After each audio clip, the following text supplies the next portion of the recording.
A why is fully formed by the time we're in our mid to late teens. The youngest person I've done a why discovery for was 16, and it worked. The process worked. And what I've learned from just doing hundreds of these over the years is that a why is always positive. It's always striving for something. So like, we're not inspired against something. We're not inspired to stop something. We're inspired to build something or create something or advance something. Though it may have been born out of trauma, there's usually a silver lining that gives us that cause. Well, my why is to inspire people to do the things that inspire them so that each of us can change our world for the better. That is the foundation of everything that I do. And that's the test through which I run everything that I will do. Like, does this inspire people to affect some sort of change or perspective? And why does that matter to you? It's not that it matters to me, it's who I am. It's like, that's core to my being. It's like your why is core to your being, my why is core to my being. That's my personality. It's what wakes me up every day. It's what fulfills me. It's what fills me as well. And then I have my cause, my just cause, which is, my why is where I come from. My cause is where I'm going. And my cause is to create a world in which the vast majority of people wake up every single morning, inspired to go to work, feel safe wherever they are, and end the day fulfilled by the work that they do. That if you're going to put stress into something, that you get to enjoy the fruits of your own labor. Building something and looking at it and say, I helped build that. That's a beautiful thing.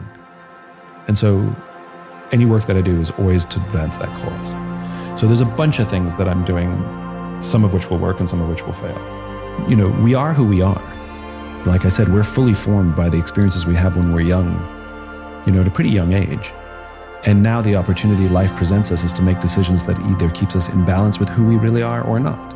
And I think one of the reasons most of us feel discomfort or don't feel ourselves or don't know who we are is because we're making decisions that are inconsistent with that true cause, with that why.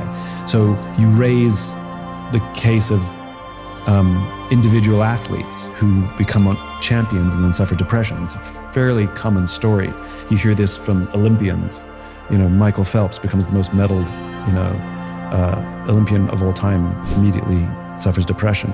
Andre Agassi becomes the most storied, tennis player of all time, immediately becomes depressed. And what I've learned from talking to some of these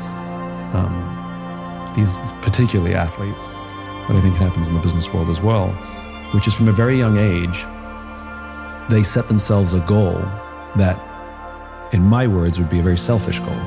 I want to be the best at X, the best tennis player, the best golfer, the best whatever. And the way Olympians put it, which I get a kick out of, is I want to win the Olympics. I'm like, well, no one wins the Olympics.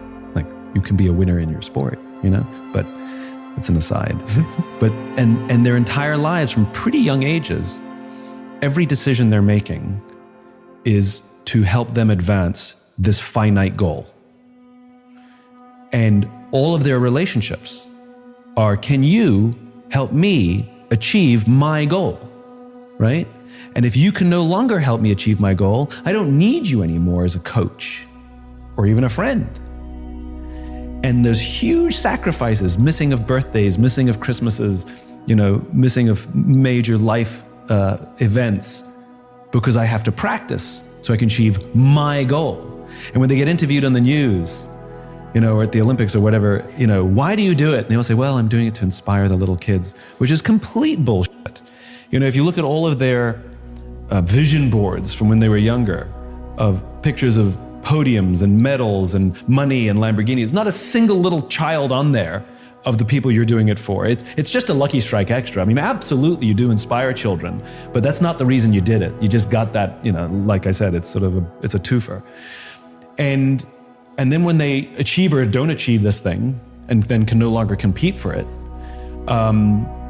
they've set their entire path in all their relationships on these finite selfish goals.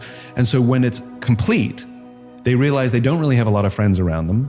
They don't really have a lot of close relationships. They don't really even have a sense of purpose, because they've been spent the past 20 years or so with one purpose, which was this finite goal, which now has run out. And so they're very purposeless. And I see this in Broadway performers who set their whole life to be on the West End or be on Broadway. Every class, every tap dancing class, every singing class, they make it, they get there, and then depression, or at least malaise.